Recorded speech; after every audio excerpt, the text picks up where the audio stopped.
Hey, this is Yami saying YouTube is this complete piece of crap with its time limits and its connectivity issues and its everything.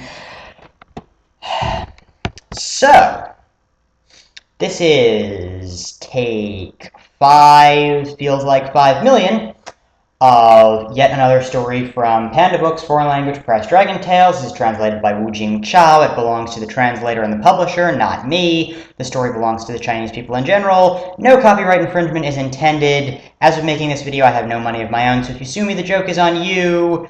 And once again, fuck you, YouTube. This is a story I'm going to be reading today, is one that was read to me as a child, though not this particular edition of it. Yeah. By the way, pro tip, when doing YouTube videos, record them on your webcam first and then upload them. Don't record them directly through YouTube. It's a bad idea.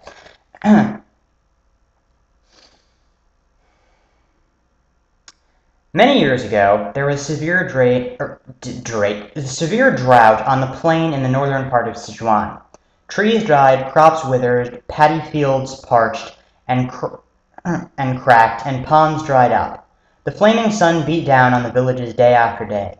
In a village near the bank of a small river lived the Nie family, which had only 2 members. The mother in her 40s was called Mam Nie, or Mother Nie. The book says Mam Nie, I'm going to waffle back and forth. And her 15-year-old son, Boy Nie, which are the best names for people of all time, by the way. Their rented land yielded only a few decaliters of grain. This book was not printed for an American audience and couldn't feed them, so Boy Nie had to go out to gather firewood and cut grass to earn their living. Boy Nie was rather straightforward and tough. An obedient son of his mother, he liked to help others. Probably looked to help them too. Because of his virtues, all the girls and boys in the village got along with him very well. Everybody said he was a good boy. One morning, at cockcrow, Boy Nie put a basket on his back and went out to cut grass as usual. As he was walking toward Red Dragon Ridge, he recalled, I met Chang Sheng yesterday, who told me there was a spotted horse in Landlord Joe's courtyard, presented to him by some man. Because it runs very fast, Landlord Joe likes it very much, and has asked the villagers to cut green grass to feed it. While he was thinking, Boy Nie climbed over the ridge without noticing it. At the foot of the ridge was Dragon Changing Gully. In springtime, when there was water, there were quite a number of fish and shrimp, and the green grass covered the edges of the gully. But now it was nothing but heaps of pebbles. Boy Nie heaved a sigh. Just as he turned to go elsewhere, he suddenly caught sight of a white shadow running out from behind the temple of the village god. A white shadow? Really?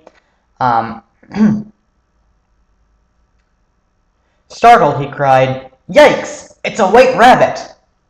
Quick! Follow it! Maybe you'll go down a rabbit hole to another world. Oh wait, wrong story. Thinking that rabbits eat grass, he threw his basket onto his back and gave chase. He ran on and on until the rabbit disappeared suddenly in Sleeping Dragon Valley, where he found a large patch of green grass. So, let's review. We have Red Dragon Ridge, Dragon Changing Gully, and Sleeping Dragon Valley. And nobody thinks that maybe there's something supernatural going on here. Especially when there's a patch of green grass in the middle of a drought. Disappeared in Sleeping Dragon Valley, where he found a patch of green grass. I'm not entirely sure if I'd already read that. Delighted, he took out his sickle and started cutting. Very soon he cut a full basket of the grass. For 2 days in succession, Boy Nie went to the valley to cut grass. Strangely, after it was cut the first day, the grass grew up just as tall as the second. Boy Nie said to himself, Why don't I move the grass home and plant it behind our house? He hurriedly loosened the earth around the grass and uprooted it. Just as he was about to stand up, he saw under the grass roots a pond of water in which floated a shiny pearl. Again, with all the dragon names around here, you're not suspicious of a shiny pearl under mysteriously green grass that grows back immediately. Happily, he picked the pearl up and put it into his pocket carefully and went back home with the green grass. By this time, the sun had sunk below the hills. Mother Nye was preparing maize porridge at home. I really don't think it was maize porridge, considering maize is the word for American corn, which is not native to China and certainly would not have been there at the time this story was written. I don't think the translator knew what maize actually means. Probably actually it would have been millet porridge. Why have you come back so late? Seeing her son come back, she complained, Why have you come back so late? Boy Nye told her what happened and produced the pearl from his pocket. The pearl lit up the entire room and hurt their eyes, which is not really normal pearl behavior now, is it? Mom Nye hurriedly told her son to hide it in the rice vat. After supper, Boy Nye planted the grass by a bamboo grove behind their house. The next morning, the boy got up very early and hurried to the bamboo grove. But to his surprise, the green grass had withered. He hastened into the room to see if the pearl was still there. When he removed the cover of the rice vat, he cried out, Mom, come and see quick! The rice had brimmed over the vat, and the pearl still lay there.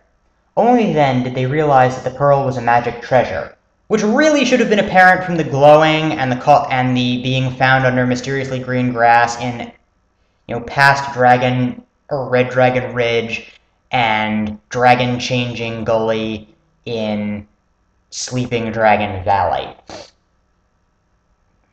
From then on, the pearl would produce anything they liked. When it was placed on the rice, there would be more rice. When it was placed on top of the money would increase. With the money and the rice, the Nyes didn't have to worry about their food and clothes. Moreover, when their neighbors were short of food, Mother Nye often told her son to bring rice to them.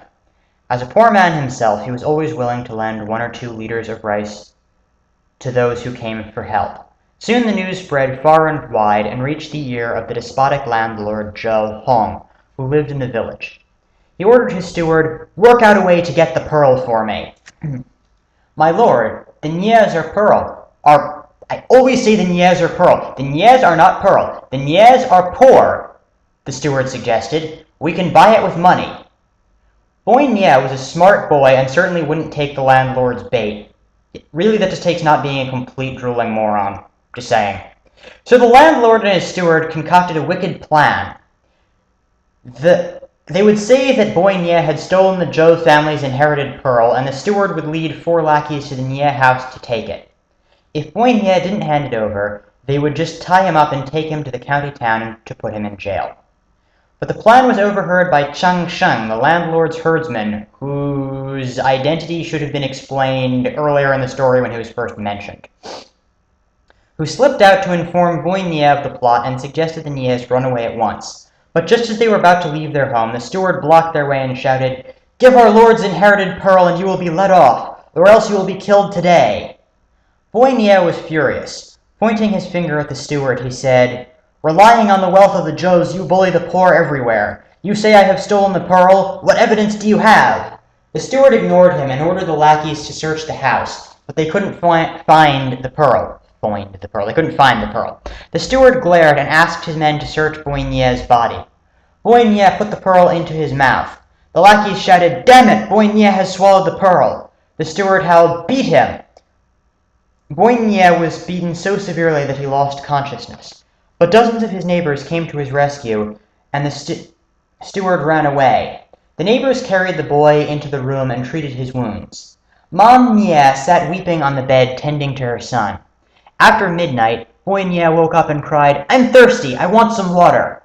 Seeing that her son was able to speak, Mother Nye was very happy. She hastily handed him a bowl of water, but the water was emptied as soon as the bowl touched his lips.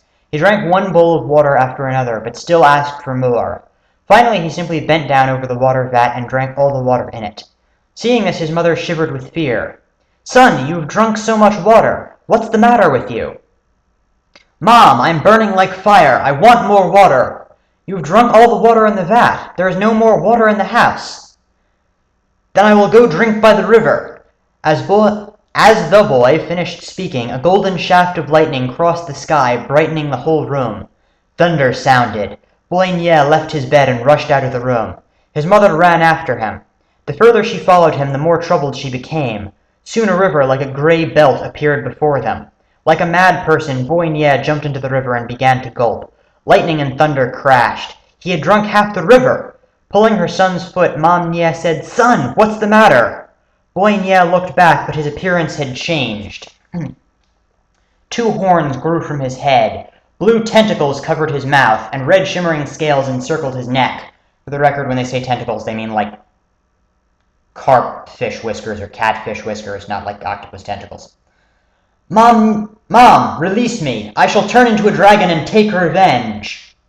Thunder and lightning came from the sky. A violent wind brought a torrential rain. The river rose suddenly, and the waves rolled and seethed. Their quiet land became the center of a maelstrom. The torches flashed on the riverbank. It was the cruel landlord, Zhou Hong, at the head of his lackeys, leading the search for the Nyes. They wanted to cut open Boy Nye's belly and get the pearl. Boy Nye was burning for revenge. His body had changed into that of a red dragon. Shocking! But his mother was still holding his foot. Hearing a confusion of voices, Boy Nye realized it was the landlord and his lackeys. He spoke to his mother. "Mom, release me now! I want revenge!" With an effort, he broke away and tumbled into the river, surging up in an immense wave. "Old woman, where is your son?" asked Zhou Hong, viciously grasping Mom Nye's shoulder. "Damn you, Zhou Hong! You have driven my son into the river, and you are still not content? Son, your enemy is here!" Zhou Hong kicked Mom Nye to the ground and ran to the riverbank to look for Boy Nye. Suddenly, red lightning flashed and a crack of thunder roared. A huge wave rushed over the riverbank, sweeping away Zhou Hong and his steward and drowning them in the river. Gradually, the wind dropped and the rain ceased. At daybreak, Boy Nye raised his head from the river and said to his mother, "Mother, I will be going now." "Son, when will you be back?" asked Mom Nye miserably. In the surging waves, a vague answer was heard. "We'll be living in different worlds, the world of man and the world of the sea. If I come back home, it will be only when stones blossom and horses grow horns on their heads." There are myths of horned horse creatures in Chinese mythology. Just saying. Mom Nye understood that her son would never return. Sadly, she stood on a boulder and cried out, "Son! Son!" When he heard his mother, Boy Nye lifted his head to give her one last look, forming a shoal behind him. Mom Nye called 24 times, and Boy Nye raised his head to look back at his mother 24 times. The places where Boy Nye turned to look at his mother turned into 24 shoals. Afterward, people named them Looking to Mother Shoal. And that is the story of Looking to Mother Shoal. Alright, I managed to get that out in under 15 minutes. My throat's bothering me a little bit at the moment, so I'm going to call that the story for today. I'll probably put something new up soon. Yeah. Alright, thanks. Hope you enjoyed. Bye.